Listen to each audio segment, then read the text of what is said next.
আমি সুদীপ্তা, এভি নিউজে আপনাদের সকলকে স্বাগত। প্রথমেই চোখ রাখবো নিউজ হেডলাইন্সে।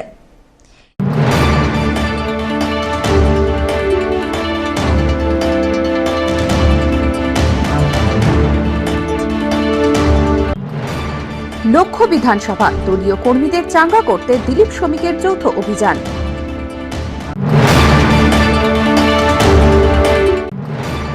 চায়ের ফুল তুলতে গিয়ে হঠাৎ মহিলার ঘাড়ে ঝাঁপিয়ে পড়ল চিতা, গুরুতর আহত এক।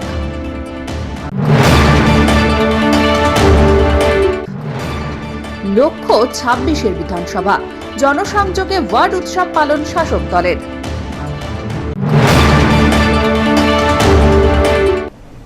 এবার আসছে বিস্তারিত সংবাদে। কোচবিহার থেকে ফেরার পথে ধূপগুড়ি ব্লকের গাদং 2 নম্বর গ্রাম পঞ্চায়েতের বিজেপি পরিচালিত গাদং 2 নম্বর গ্রাম পঞ্চায়েত প্রধানের বাড়িতে ঢুকলেন রাজ্য বিজেপির প্রাক্তন সভাপতি দিলীপ ঘোষ এবং রাজ্য সভাপতি শ্রমিক ভট্টাচার্য।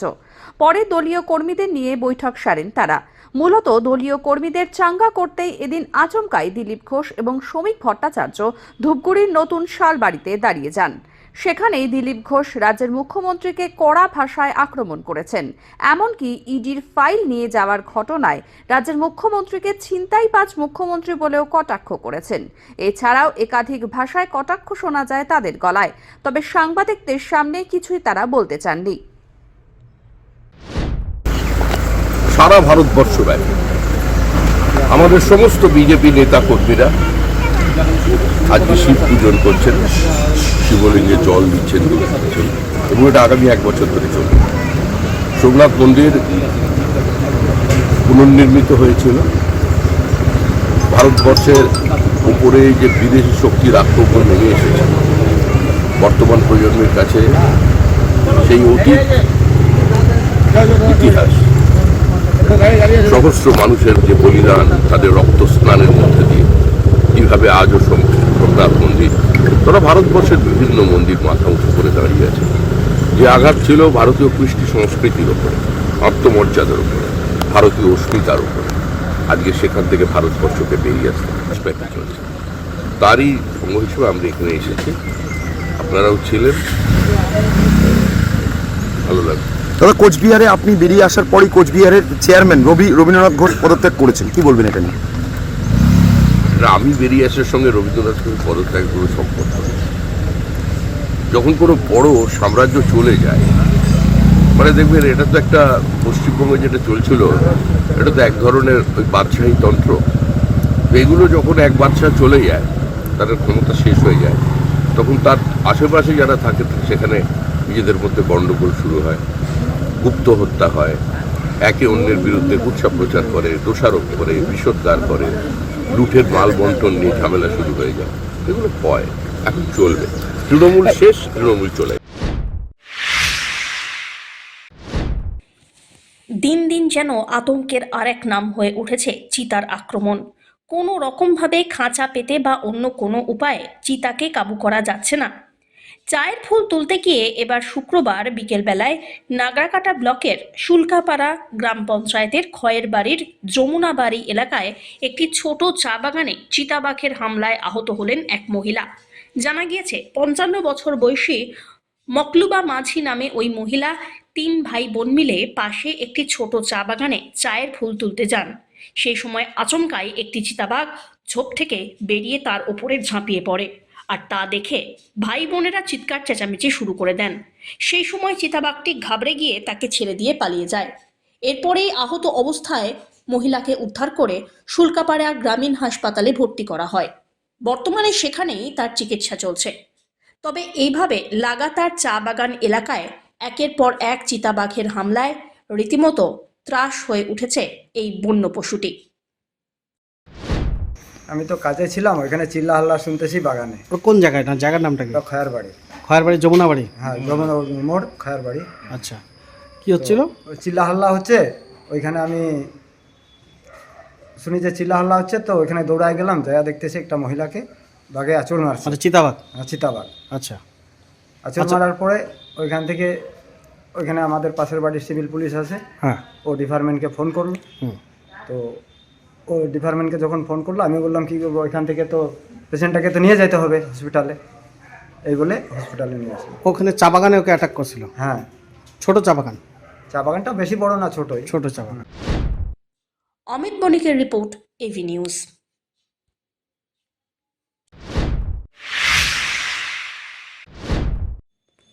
পাখির চোখ 2026-এর বিধানসভা নির্বাচন।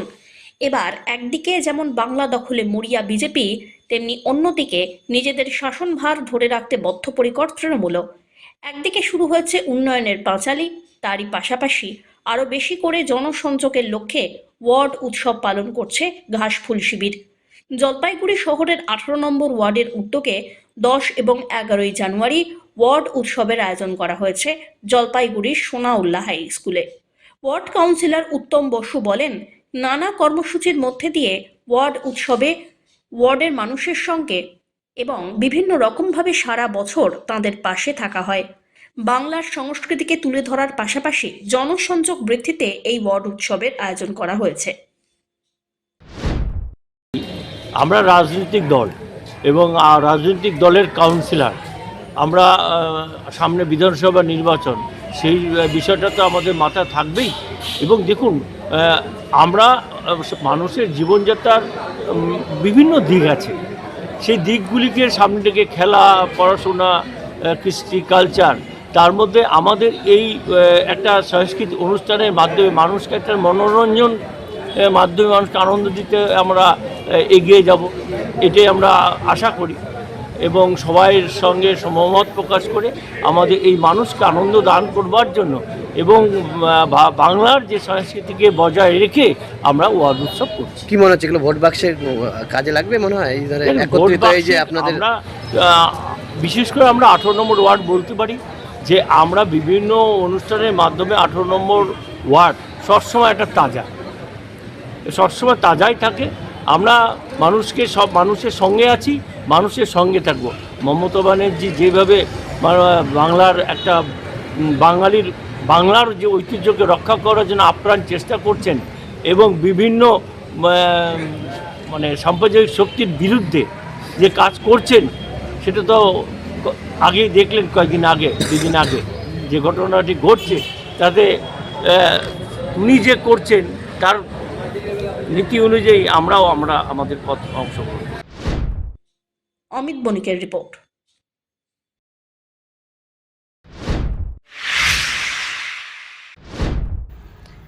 জলপাইগুড়ি উৎসবের প্রস্তুতি শুরু। গত বছর রাজ্য সরকার ও জেলা প্রশাসনের উদ্যোগে প্রথমবার জলপাইগুড়ি উৎসবের আয়োজন করা হয়। সেই উৎসবে সাধারণ মানুষের বিপুল সাড়া পাওয়ার পর দ্বিতীয় বর্ষ জলপাইগুড়ি উৎসবের প্রস্তুতি শুরু হয়ে গেল। এই উপলক্ষে শনিবার সাংবাদিক বৈঠক করেন জেলা শাসক শ্যামা পারভিন ও জেলা পুলিশ সুপার ওয়াই রঘুবংশী।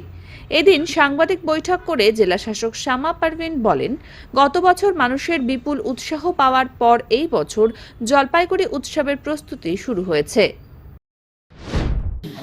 আপনারা সবাই গতবারই জলপাইগুড়ি উৎসব যখন প্রথমবার হয়েছিল, তো যেরকম রেসপন্স আমরা আপনার তরফ থেকে, পাবলিক থেকে যেরকম পেয়েছি, তো ওই রেসপন্সে আমাদেরকে বাধ্য করেছে কি এবারও কিন্তু আমরা টানা কন্টিনিউ সেকেন্ডবারও করব।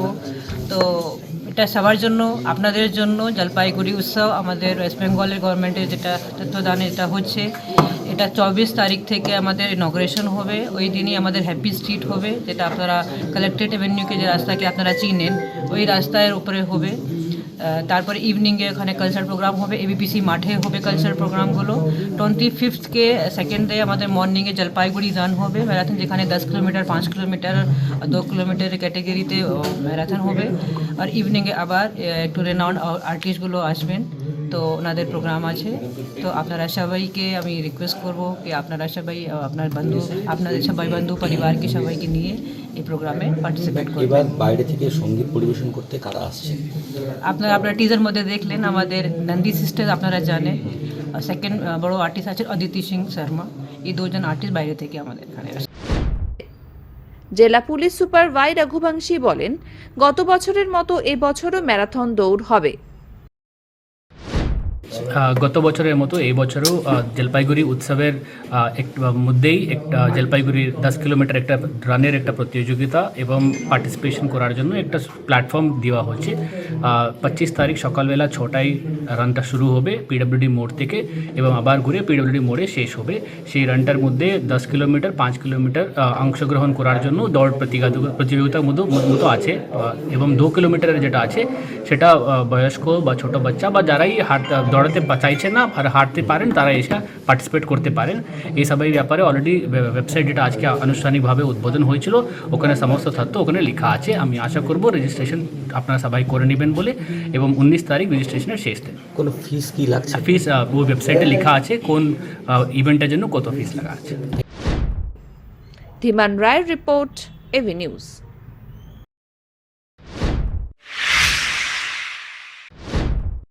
মাত্র একদিনেই সুর নরম, বিধায়ককে কাঠগড়ায় তোলা তৃণমূল নেতা তাপস করের কণ্ঠস্বর বদলে গেল ঝড়ের গতিতে।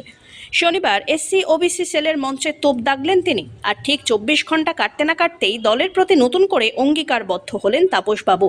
জানান, দল যদি নির্মল চন্দ্র রায়কেই প্রার্থী করে তাহলে তাকে জেতাতে একযোগে লড়াই করতে নামবেন। আপনারা হয়তো কেউ নাম ধরে চেনেন না, যাদের পাশের বাড়ির লোক চেনে না।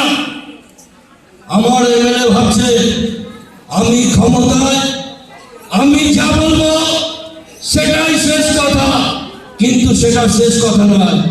শেষ কথা বলবে আপনাদের মতো যে সমস্ত মা বোনেরা, আমাদের কর্মীরা, আপনারা বুক চিনিয়ে সিপিএমের বিরুদ্ধে লড়াই করেছিলেন, বিজেপির বিরুদ্ধে লড়াই করে এমএলএকে জিতিয়ে এনেছিলেন। তারপরে তিনি নিজেকে ভাবছে আমি কুচবিহারের রাজা নৃপেন্দ্র নারায়ণ।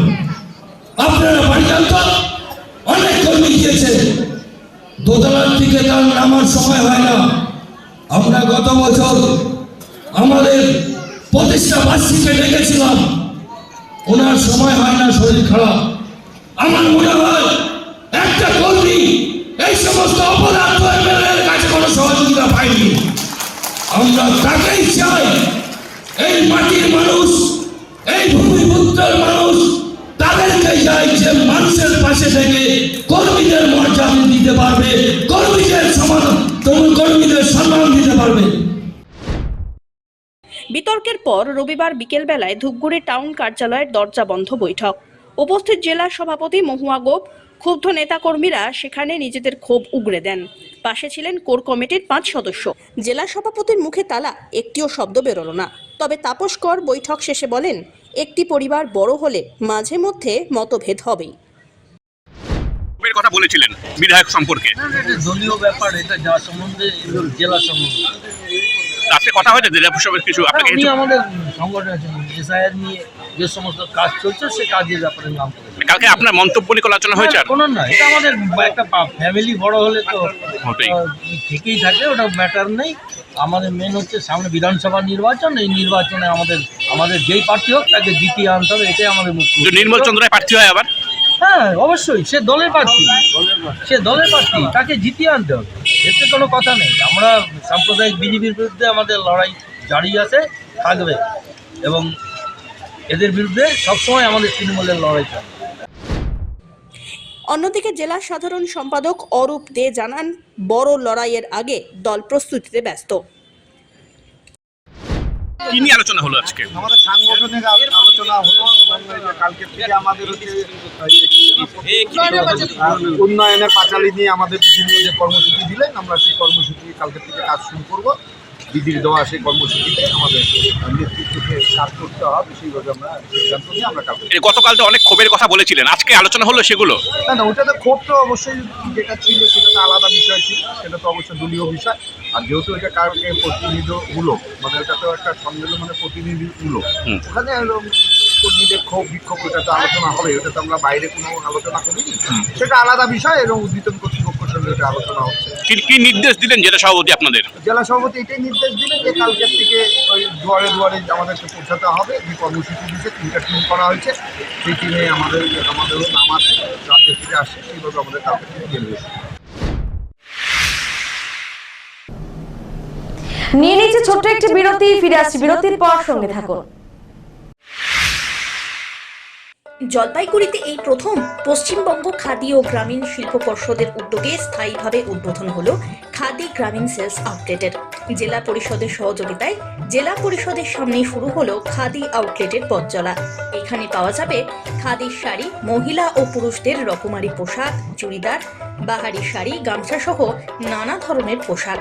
এছাড়াও স্বনির্ভর গোষ্ঠীর মহিলাদের হাতে তৈরি করা খেজুরের গুড়, মধু, ঘি সহ বিভিন্ন খাদ্য সামগ্রী মিলবে স্টল থেকে। আউটলেট থেকে খাদির সামগ্রী সুলভ মূল্যে কিনতে পারবেন সকলে।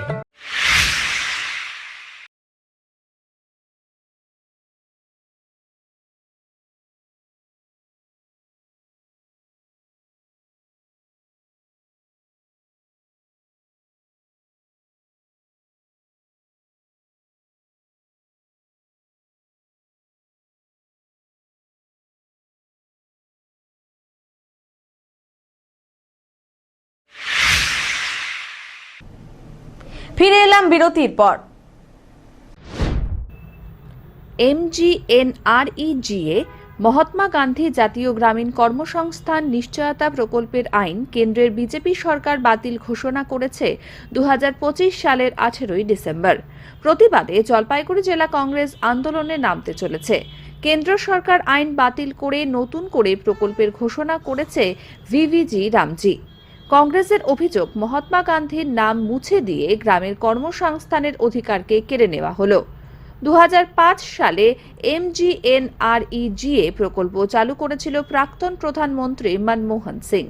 সেই সময় 12 কোটি মানুষের মূল কর্মসংস্থান ছিল এই প্রকল্প। এরপরও বিজেপি কেন্দ্র সরকার কারো সঙ্গে কথা না বলে একক সিদ্ধান্ত নিয়ে প্রকল্পের আইন বাতিল করেছে বলে অভিযোগ। শনিবার জেলা কংগ্রেসের তরফে জলপাইগুড়ি রাজীব ভবনে প্রদেশ কংগ্রেস সহ সভাপতি নির্মল ঘোষ দস্তিদার সাংবাদিক বৈঠক করে বলেন, কাজের নিশ্চয়তার আইন বাতিল করে রাজ্যের ওপর 40% ব্যয়ভার চাপিয়ে দেওয়া হলো। এই দিনের সাংবাদিক বৈঠকে উপস্থিত ছিলেন জেলা কংগ্রেস সাধারণ সম্পাদক সুদীপ্ত মোহন্ত, এসসি সেলের সভাপতি নারায়ণ চন্দ্র সরকার, এক্সিকিউটিভ কমিটির সদস্য স্বপন দাস, কংগ্রেস নেতা গণেশ ঘোষ, উৎপল ঘোষ সহ অনেকে। এআইসিসির যে কর্মসূচি সেটা হলো MGNREGA, সেটার বিলোপ সাধন ঘটিয়েছেন নরেন্দ্র মোদী সরকার 18/12/2025-এ। আইনটাই বাতিল হয়ে গেল। আইনটা বাতিল হয়ে গিয়ে নতুন আইন করলেন, নতুন আইন না, একটা প্রকল্প চালু করলেন VVG রামজি। আমাদের প্রশ্ন হচ্ছে, গান্ধীর নাম মুছে দেওয়া এবং গ্রামীণ নিশ্চয়তা প্রকল্পের যে অধিকারটা ছিল সেই অধিকারটাকে কেড়ে নেওয়া হলো। MGNREGA মানে হচ্ছে একটা অ্যাক্ট, অধিকার, নিশ্চয়তা প্রকল্পের অধিকার। আমাকে যদি কাজ না হতো আমি আইনেরও দ্বারস্থ হতে পারতাম। 2005 সনে UPA 1 সরকারের প্রধানমন্ত্রী মনমোহন সিং এই আইনটা লাগু করেছিলেন। সে সময় 12 কোটি মানুষের লাইফলাইন ছিল এটা। হঠাৎ করে নরেন্দ্র মোদী কোনো দলের সঙ্গে আলোচনা না করে, কোনো রাজ্যের সঙ্গে আলোচনা না করে এই আইনটা বাতিল করে দিলেন এবং রাজ্যের উপরে 40% ব্যয়ভারটা চাপিয়ে দিলেন। আগে ছিল শুধুমাত্র কেন্দ্রীয় সরকারই এই দায়ভার বহন করবে, এখন 40% দায়ভার বহন করতে হবে রাজ্যকে। কারোর সঙ্গে আলোচনা হলো না। MGNREGA প্রকল্প যেটা থিম ছিল সেটা হচ্ছে গ্রামে গ্রামে গ্রামসভা ঠিক করবে পরিকল্পনাটা কি আছে, কোথায় কাজ হবে, কিভাবে কাজ হবে, গ্রামসভা ঠিক করে দেবে। এবারে আর গ্রামসভার কোনো ভূমিকা থাকবে না, সবটাই থাকবে কেন্দ্রীয় সরকারের ইচ্ছাধীন। কেন্দ্রীয় সরকার যখন মনে করবে কাজ দিবে বা কোনো সময় বন্ধ করে দিতে পারে। এই যে মৌলিক অধিকার, সাংবিধানিক অধিকার, সেই সাংবিধানিক অধিকারের উপরে আঘাত। এবং আমরা মনে করি 30শে জানুয়ারি 1948 সনে গান্ধীজিকে হত্যা করা হয়েছিল। গান্ধীজিকে দ্বিতীয়বার হত্যা করা হলো 16ই ডিসেম্বর 2025-এ। ঠিক সেই জন্যই আজ থেকে সূচনা হলো মনরেগা প্রকল্পের, মনরেগা বাঁচাও সংগ্রাম। প্রকল্পটার নাম হলো, আমাদের কর্মসূচিটার নাম হলো মনরেগা বাঁচাও সংগ্রাম। এই মনরেগা বাঁচাও সংগ্রাম আজকের থেকে সূচনা হলো। 10 তারিখ আজকে সাংবাদিক বৈঠক দিয়ে শুরু হলো। আগামীকাল সব জায়গায় অনশন। আমরা কাল 11টা থেকে 2টা পর্যন্ত প্রতীকী অনশন করব গান্ধী মূর্তির পাদদেশে। আগামীকালের প্রোগ্রাম সারা ভারতবর্ষের সমস্ত গ্রামীণ মানুষ ইনভলভ হবেন। গান্ধী মূর্তির পাদদেশে আমরা কাল প্রতীকী অনশন কর্মসূচি পালন করছি এবং এই মাসটা পুরো মাসটা জুড়ে ইন্টারাকশন করবো, মানে প্রতিটি মানুষের সঙ্গে বুঝিয়ে বলবো নতুন করে কী আইনটা হলো, মানুষের অধিকার কীভাবে কেড়ে নেওয়া হলো। শেষ হবে 30শে জানুয়ারি, যেদিন গান্ধীজিকে হত্যা করা হয়েছিল। 30 তারিখে 30শে জানুয়ারি গান্ধীজির হত্যার দিনে আমরা সমস্ত ওয়ার্ডে সমস্ত অঞ্চলে ধর্নায় বসবো এবং মানুষের সাথে কথা বলে মানুষকে বোঝাবো কিভাবে করা হয়েছে। আমরা এটা মানতে পারছি না, ভারতবাসী মানতে পারছে না, এভাবে একটা অধিকারকে কেড়ে নেওয়া।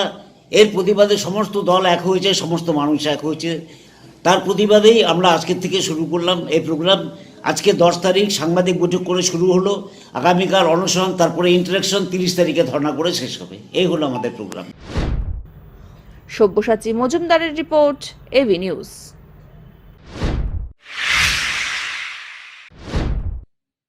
শনিবার 10ই জানুয়ারি 25শে পৌষ 1432 স্বামী বিবেকানন্দের 164তম আবির্ভাব দিবস। ইংরাজি ক্যালেন্ডার অনুযায়ী 12ই জানুয়ারি স্বামীজির জন্মদিন হলেও মঠের রীতি নিয়ম অনুযায়ী জন্মতিথিতেই আবির্ভাব দিবস পালিত হয়। সেই নিয়মেই শনিবার জলপাইগুড়ি রামকৃষ্ণ মিশন আশ্রমে স্বামী বিবেকানন্দের 164তম শুভ জন্মতিথি উদযাপন হলো। সেই উপলক্ষেই শনিবার সকালবেলায় বিভিন্ন অনুষ্ঠানের আয়োজন করা হয়। সকালবেলায় মঙ্গল আরতি, তারপর বেদ মন্ত্র পাঠ, বিশেষ পুজো, হোমযজ্ঞ, পুষ্পাঞ্জলি সহ বিভিন্ন অনুষ্ঠানের আয়োজন করা হয়।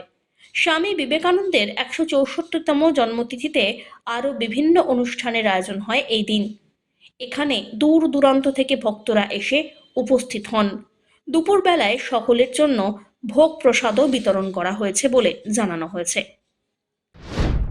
কি উপলক্ষে আসলেন, কেমন লাগছে? স্বামীজির তিথি পুজো, তিথি পুজো উপলক্ষে, স্বামী বিবেকানন্দ তিথি পুজো উপলক্ষে এসেছি। কেমন লাগছে এসে? এটা তো আধ্যাত্মিক ব্যাপার, ভালো তো লাগবেই বলে। এখানে তো অন্য কিছু, এই ভালো লাগাটা অন্য ভালো লাগার সাথে তো এক হবে না। ভক্তিতে ভালোবাসা এসেছি আর কি। কি হচ্ছে এখানে? প্রোগ্রাম হবে, বক্তৃতা হবে, হোম যজ্ঞ হবে, পূজা হবে। অমিত বণিকের রিপোর্ট।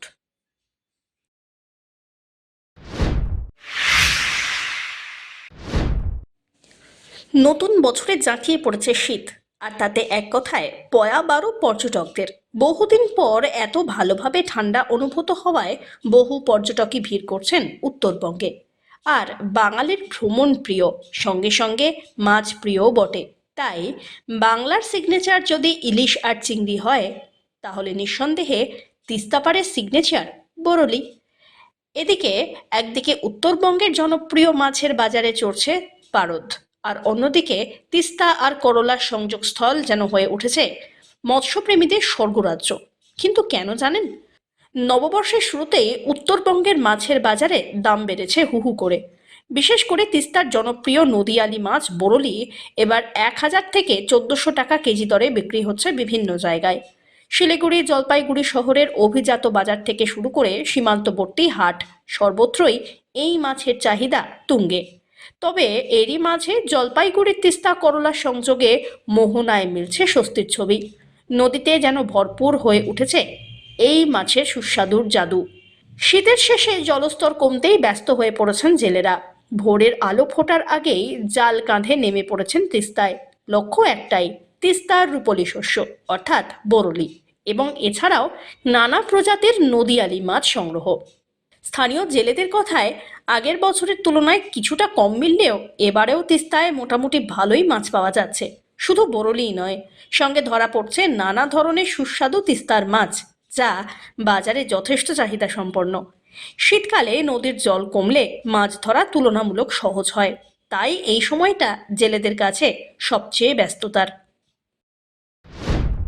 একটু হালকা পাতলা, এখন এই সময়টা একটু কম আছে। কেন এই সময় তো একটু বেশি পাওয়া যায়? জল কমলে এখন শীতের সময় না, এখন পোনা ছাড়বে, ধরেন এখন বরেলি মাছে পোনাটা ছাড়বে, তো এখন একটু হালকা কম আছে, পাওয়া যাচ্ছে। হ্যাঁ, পাওয়া যাচ্ছে হালকা পাতলা। তিস্তা করলা তো এখানে যোগ হয়েছে, তিস্তা করলা 19 নম্বর। হ্যাঁ, ওইখানে কি বেশটা বেশি পাওয়া যাচ্ছে না এই জায়গাটাতে? হ্যাঁ, কি ওইদিকে জল নাই তো, এইখানে জল, মানে মাছ পাচ্ছেন মূলত হালকা পাতলা পাওয়া যাচ্ছে আর কি, বরলি।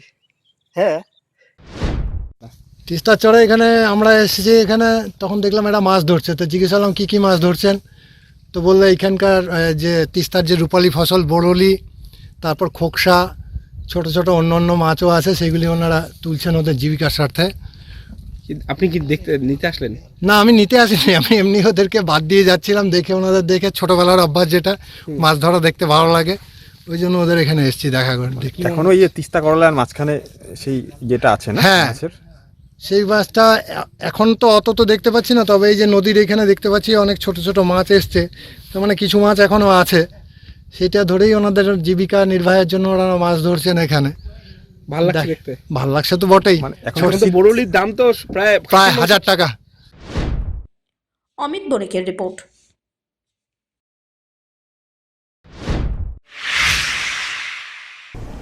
শেষ করবার আগে নিউজ হেডলাইন্স আরো একবার।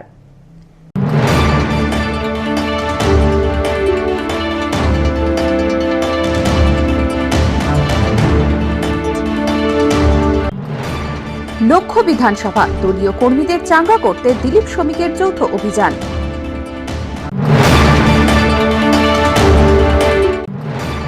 চায়ের ফুল তুলতে গিয়ে হঠাৎ মহিলার ঘাড়ে ঝাঁপিয়ে পড়ল চিতা, গুরুতর আহত এক।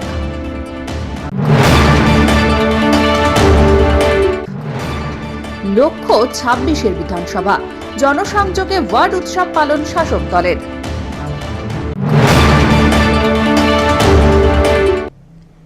এখনকার মতন এভি নিউজ এ পর্যন্তই। পরবর্তীতে আসছি আরো সংবাদ নিয়ে, দেখতে থাকুন আমার ভিশন। নমস্কার।